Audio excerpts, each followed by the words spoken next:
Okay,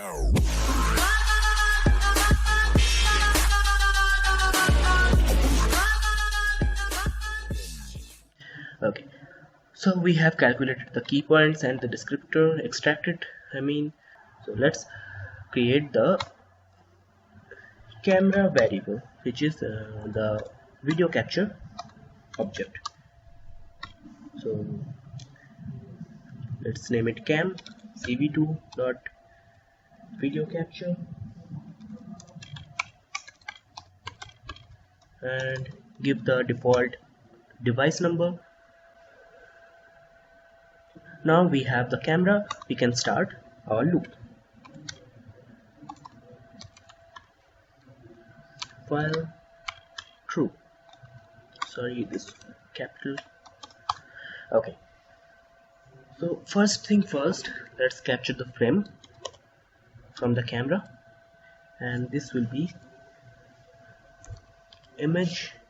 And the thing is, this image that we are going to find, it's called the training image or train image, and the image that we are capturing from the camera, live image from the camera, that is the query image in which we are going to search the image, the object. So I am going to name it query image.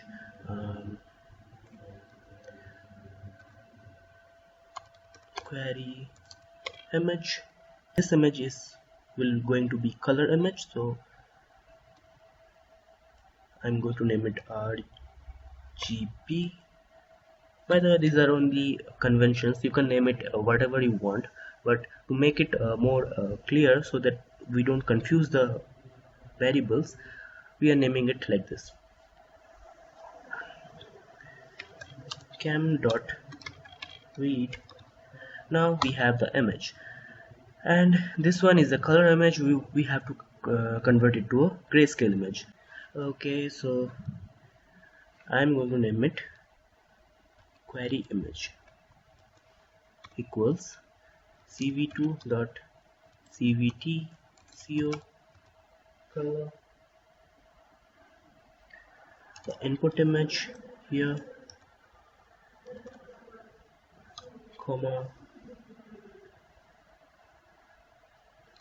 and by the way, this is not an RGB image, it is actually a BGR image. So to make it more clear, even if it doesn't matter, it will still work. So color underscore BGR to gray. So now it will convert the image to a grayscale image. So now that we have the current frame, let's extract the key points of this image. So query query kp, comma query query desc descriptor equals detector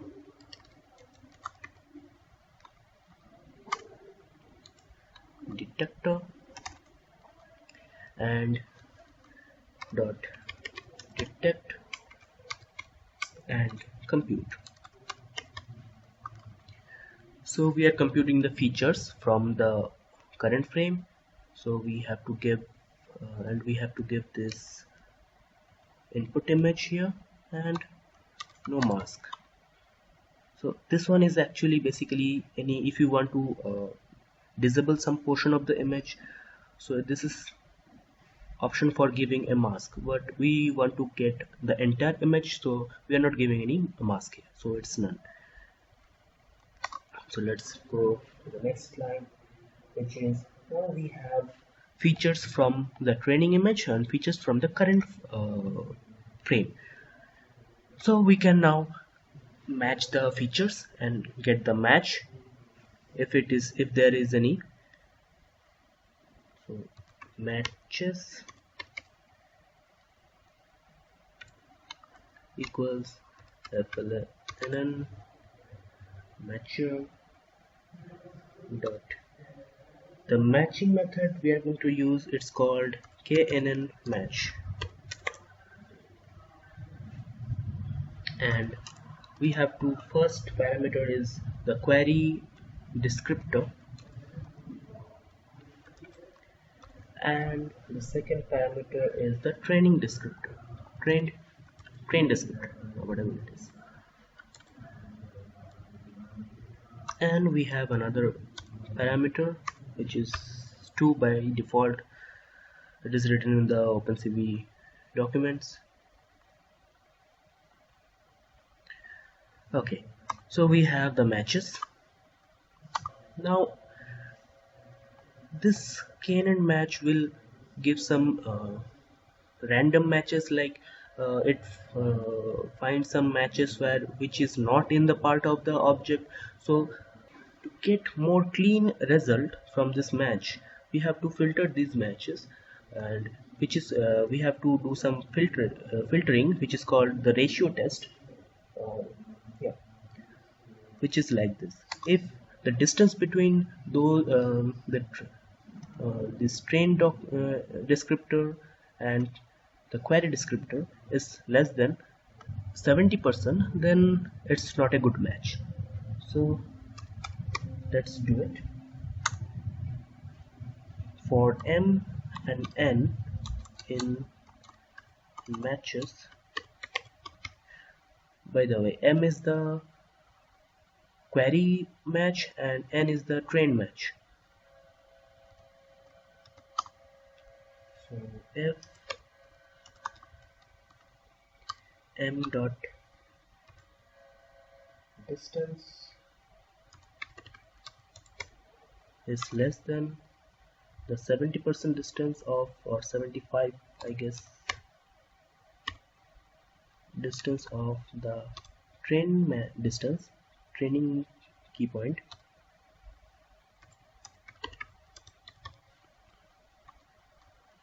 then that means it's a good match. Otherwise it's not a good match. To store these matches, let's create another list here. Let's call it good matches, or good match equals empty list, and we are going to append the matches here. Copy it, paste it, dot append the query matches. We don't need the train matches, we are working with the current frame, so we only need the M. So it is done. We have some good matches, and now we let's define one variable here called minimum match count.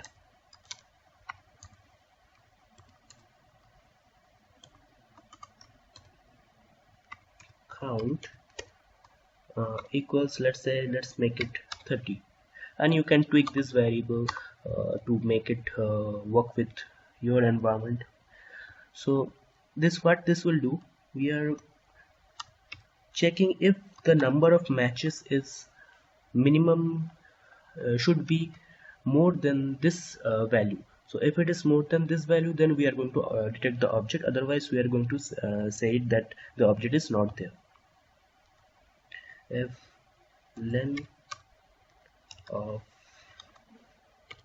good match is greater than this variable,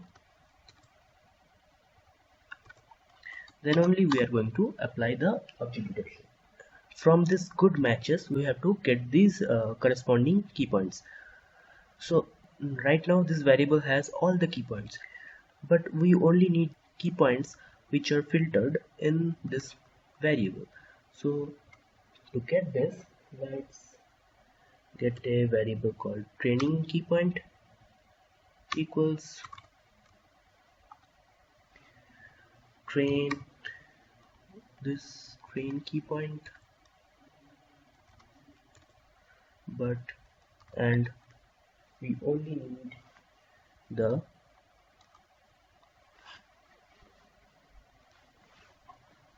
let's do it like this. Let's create an empty list for M in good match. For M in the good match, we are going to append tp dot append the key point from this. This is the entire key point list, but we only need the key point which we are interested in. So which is, we can get the index of that key point by m dot train train idx. So this will give us the key point of that particular id index, and to get the points we need pt. So this will append the value here. Let's get the query key points also, qp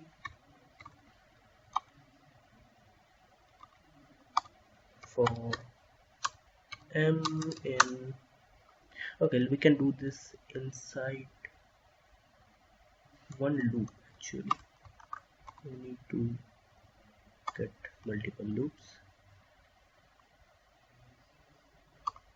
tp of qp equals this one, and qp dot append. Here we need the query key points m dot, and here we will going to use query query idx. So this will give the id of the query key points which are stored in this variable. Okay, so to get the coordinate we need the pt variable. So we are done. Now the thing is, these are Python list, but we need NumPy array. So for that we need to convert it to NumPy array. So tp comma qp equals, we can convert it easily, np dot float 32, and we are going to insert the tp and qp. So this will take this to NumPy list and convert it to NumPy float and return it to the variable itself.